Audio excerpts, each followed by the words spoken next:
이마 다친 안철수, 영광의 상처다라고 했습니다. 안철수 의원 이제 바빠지실 텐데 뭐 이마를 다쳤네요. 왜 다친 거예요? 뭐 당원들을 만나는 과정에서 뭐 상처를 입으신 걸로. 넘어지신 건가요?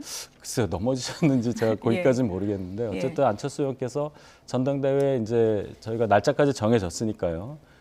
준비를 많이 하시는 모양새입니다. 아무래도 당 대표가 되기 위한 준비를 오래전부터 하셨기 때문에 또 더더군다나 저희 당에 합류하신 지 얼마 안 되셔서 이 당원 100%이 선거제도에 맞춘 활동을 굉장히 열심히 하는 과정에서 영광의 상처를 얻으신 게 아닌가 이렇게 생각합니다. 네. 사실은 이제 대선 때 그때 이제 그 단일화 했을 때만 해도 그 다음에 이제 인수위원장 하고 그러면 이제 다음 당 대표는 안철수 그 대표가 되나 보다 이제 했었거든요. 근데 어느새 언젠가부터 해서 지금 비윤계가 됐단 말입니다. 저분이 비윤계 어떻게 된 맞나요? 겁니까? 글쎄요, 비윤계라는 표현은 범윤계.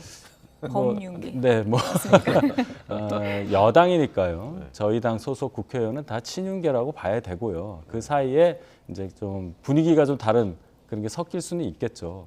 그래서 안철수 의원이 예상을 뭐 인수위원장 한 이후에 당을 맡지 않느냐는 예상이 있는데 아무리 여당이고 대통령이 있다 하더라도 당원의 결정에 의해서 당대표가 선출이 되는 거지 이렇게 의도대로 되거나 하는 이제 그런 시대는 아닌 걸로 봐요.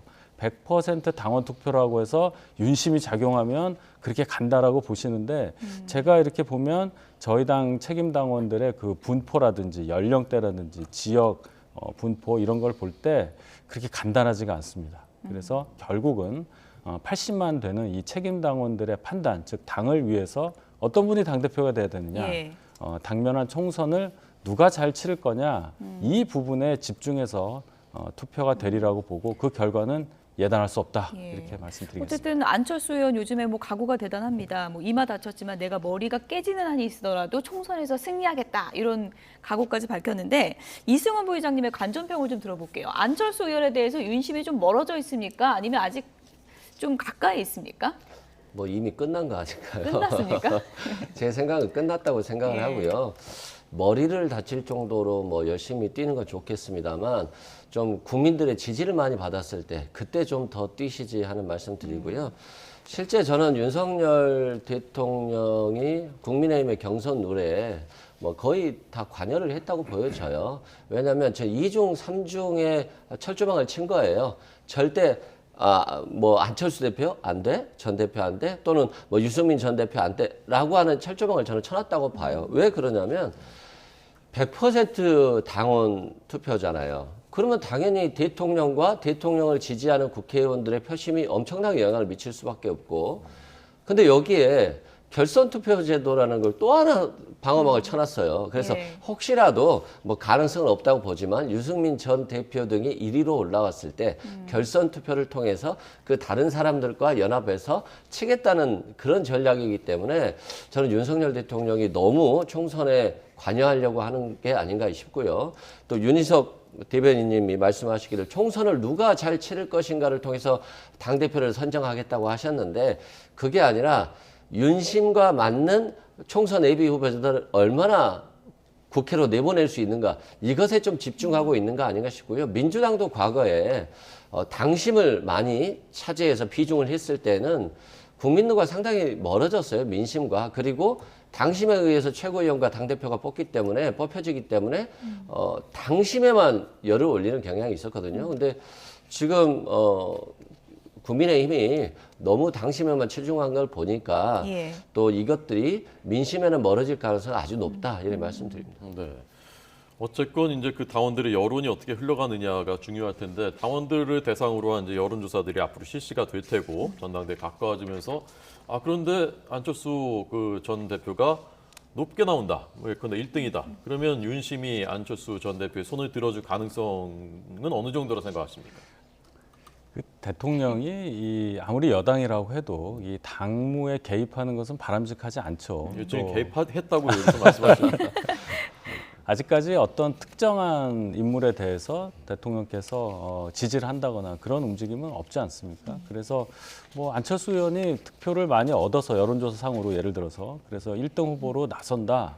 그걸 어떻게 하겠습니까? 어쨌든 당원이 선택한 당대표하고 호흡을 맞춰서 정부 여당이 같이 가는 것이 이 정권을 맡은 이 수권 정당의 의무라고 볼 때 일단 당원의 선택에 맡기는 그 과정이다. 윤심을 너무 강조할 필요는 없다고 봐요. 예. 윤심이 어떻게 80만을 다 움직일 수 있겠습니까?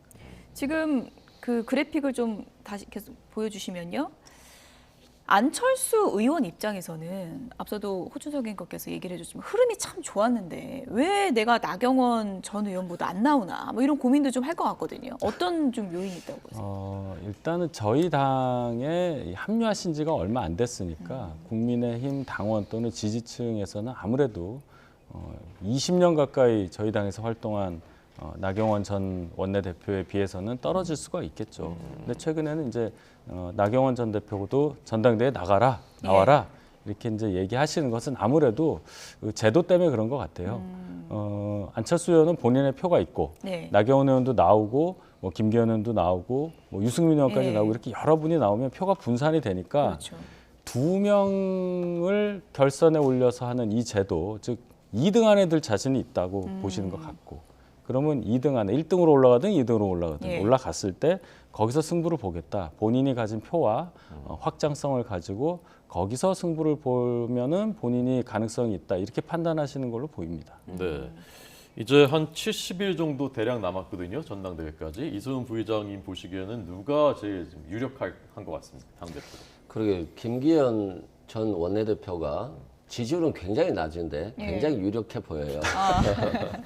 그게 왜 그러냐면 계속 개인 얘기하시려고. 마찬가지로 100% 당심이기 때문에 예. 당연히 굉장히 유리할 것으로 보여지고, 또 저는 관저 식사를 했잖아요. 김기현 전 원내대표가 3시간 정도 관저에 가서 식사를 했다고 해요. 그런 거 보면 여기서 어떤 대통령의 어떤 말씀이 있었겠구나. 그리고 장제원 의원이 김장연대 하면서 계속적으로 얘기를 하시잖아요. 그건 이미 윤심이 어느 정도 정해졌다라고 보는 것이고, 사실상 윤심이 누군가를 가리키기 참 애매해요. 나경원 전 대표도 그렇고 유승민 전 대표도 네. 그렇고 또 안철수 전 대표도 그렇고 자기 사람이라고 볼 수 없잖아요. 그렇기 때문에 김기현 전 원내대표가 유력하게 꼽힌 게 아닌가 싶고, 또한 김기현 전 원내대표가 과거에는 덕장이라고 그랬는데 덕은 별로 없으시고 요즘은 용장만 많이 있는 것 같아요. 그래서 뭐 김의겸 의원에게도 뭐 구속해야 된다라고 하는 발언까지도 굉장히 센 발언이거든요. 이거 보면 윤심을 얻기 위해서 굉장히 노력하고 계시고, 예. 그래서 아마도 결선 투표를 통해서 뭔가 대표에 해보고 싶은 그런 욕망이 결선 투표로 드러나지 않나 싶습니다. 혹시 민주당이 원하는 당대표가 김기현 의원입니까? 민주당이 원하는 대표는 잘 모르겠어요. 잘 모르겠는데, 오히려 예를 들어서 유승민 전 대표 같은 분들이 네. 대표가 되면 공천 혁신을 생각하고 정치 개혁을 말할 거란 말입니다. 당연히 윤석열 대통령과 선을 그을 거 아니잖아요. 그러면 공천이 아주 경쟁스럽게 될 것이기 때문에 민주당 입장에서 보면 굉장히 부담스러운 존재죠. 또한 중도표를 가져가기 때문에. 그럼에도 불구하고 오히려 김기현 전 원내대표 같은 분들이 좀 유력하지 않나 싶습니다. 예.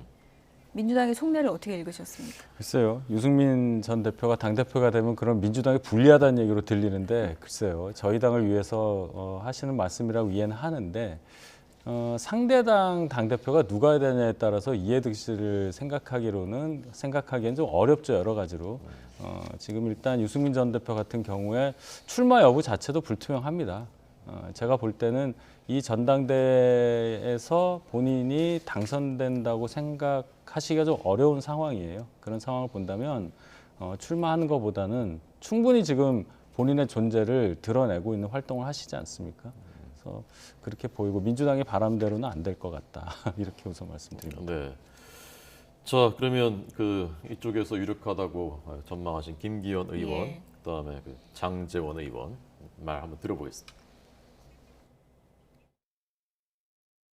덕장과 용장을 두 개를 함께 갖춘 그런 지도자라고 생각해서, 차기 지도자의 가장 큰 덕목이 뭐라고 생각하십니까? 연대와 통합을 이끌어낼 수 있는 그런 리더십 아닙니까?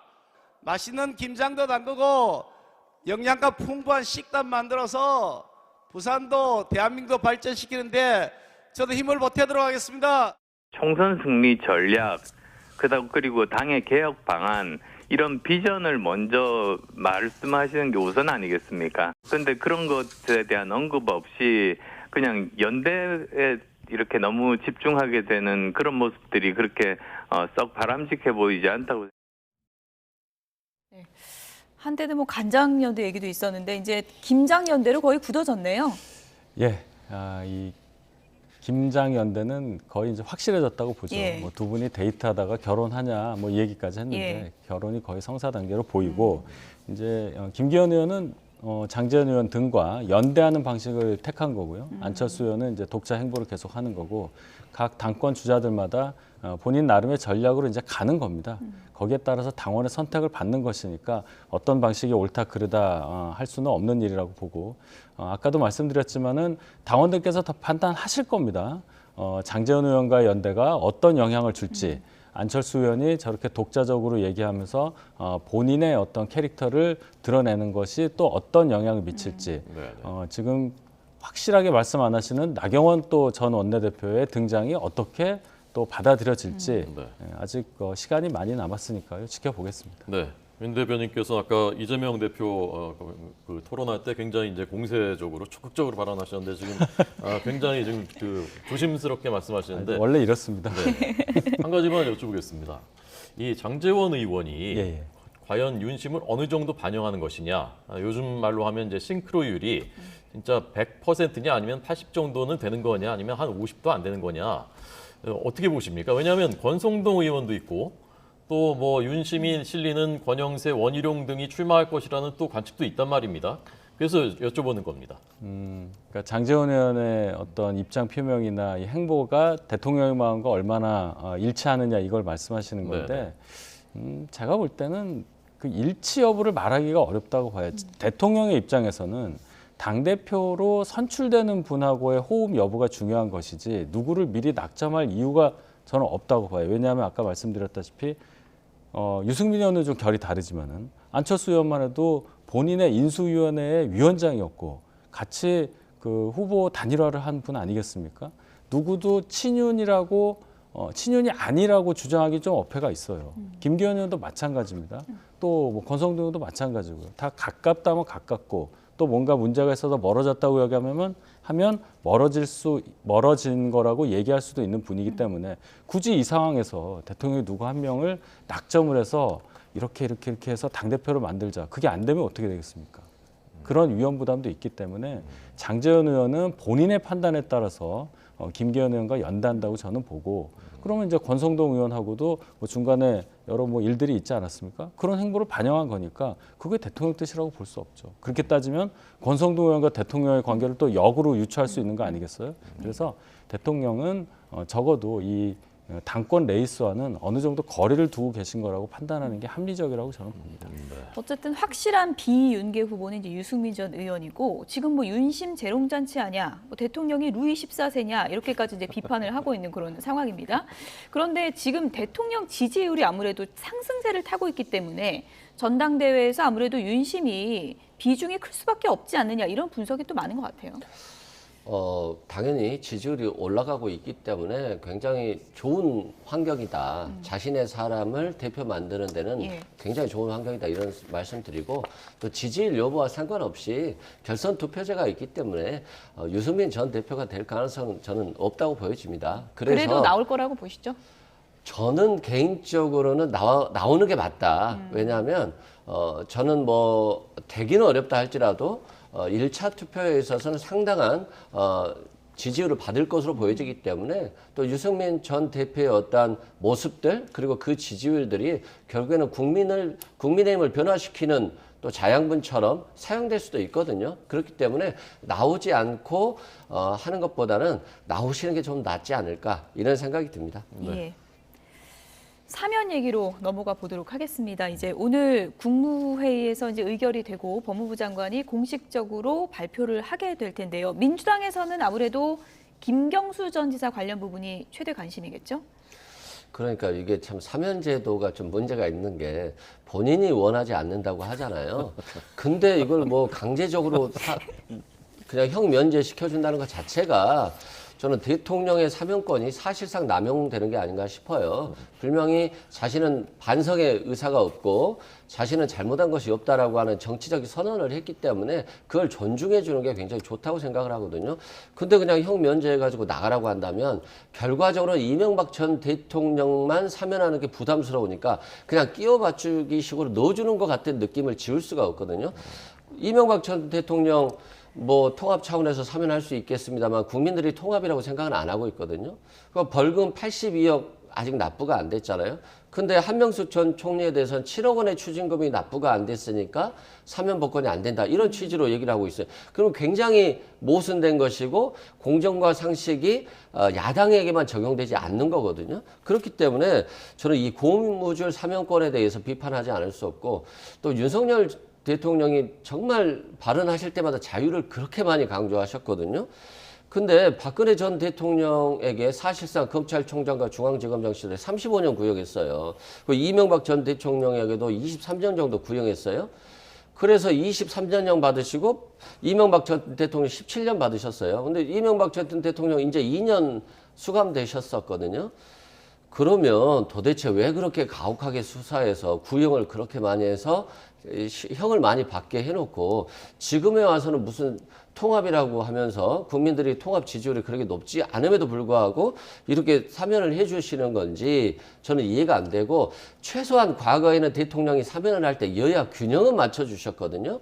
그런데 지금 뭐 우병우 전 청와대 민정수석, 김기춘 전 수석, 뭐 조윤선 수석, 최경환 전 부총리 과거에 그렇게 본인이 적폐 수사한다라고 하면서 정말 잘못된 분이라고 2번, 3번 영장까지 청구했던 분이에요. 그러면 대통령 사면권 행사에 있어서 이게 윤석열 대통령이 말하는 공정과 상식이 무엇인가에 대한 국민들은 고민할 수밖에 없다고 생각합니다. 네, 윤 대변인 어떻게 생각하십니까? 아니 검사로서 행한 수사, 기소 이것하고 대통령으로서 행사하는 사면권하고 어떤 관계가 있는지 저는 모르겠습니다. 검사는 말씀드린 바와 같이 공무원이에요. 그 주어진 어떤 임무를 다 하는 거고 그 결과로 구형을 한 거고 그것하고 그 이후에 정치권에 들어와서 대통령으로서 당선이 돼서 일하는 것하고는 별개로 봐야 되는 겁니다.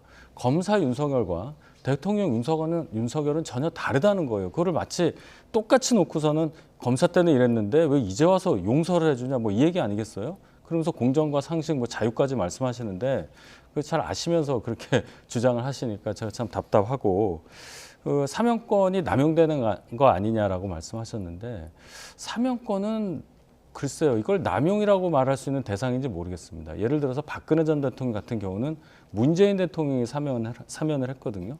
그럼 거기에 대해서는 어떻게 생각하십니까? 남용이라고 말씀하시기는 어려울 거예요. 국민 통합이 최우선의 목표라고 보이는데 물론 김경수 전 지사가 나는 사면 필요 없다라고 얘기해서 본인 의사를 존중해달라고 하시는 것도 일견일리는 있습니다만은 국민 통합이라고 말씀드렸습니다. 김경수 지사를 굉장히 온정적으로 바라보는 국민들도 계시단 말이에요. 그분들에 대해서까지 본인이 원하지 않으니까 사면 안 할게요라고 했을 때 국민 통합에 상당히 저해되는 결과를 낳겠죠. 그런 것까지 다 고려해서 사면을 한 것이니까 좋은 뜻으로 좀 해석해 주시기를 바랍니다. 저는 그래서 말씀드리는 건데 검찰총장과 대통령은 다르잖아요. 검찰총장일 때는 수사하고 기소해서 많은 형을 받게 하는 게 어떤 목적이라고 한다면 대통령은 통합을 하는 게 목적이잖아요. 국민이 하나로 통합되는 게. 그렇다고 한다면 이명박 전 대통령 15년형 사면시켜주고 벌금 82억을 사면시켜 주시는 거잖아요. 여기에 대해서 국민들의 비판적 의사가 있는 거고 그렇다면 야당 인사인 한명수 전 총리라든가 또 김경수 전 지사 2년 받고 지금 거의 다 살고 5개월 남았잖아요. 그럼 사면 복권 해줄 수 있는 거잖아요. 그게 통합이지 않을까요?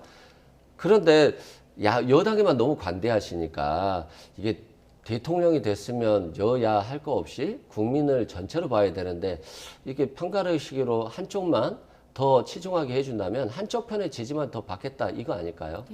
그건 대통령의 이제 정무적 판단이니까요. 거기에 대해서까지 왈가왈부할 수 있는 사람은 아무도 없다고 보고 저희가 생각할 땐 그렇습니다. 민주당에서 이 사면 관련해서 논의를 쭉 이어가는 걸 보면 마치 사면이 어떤 권리인 것처럼 말씀하셔서 그 부분은 좀 불편하다 이 말씀 첨언합니다. 네. 예.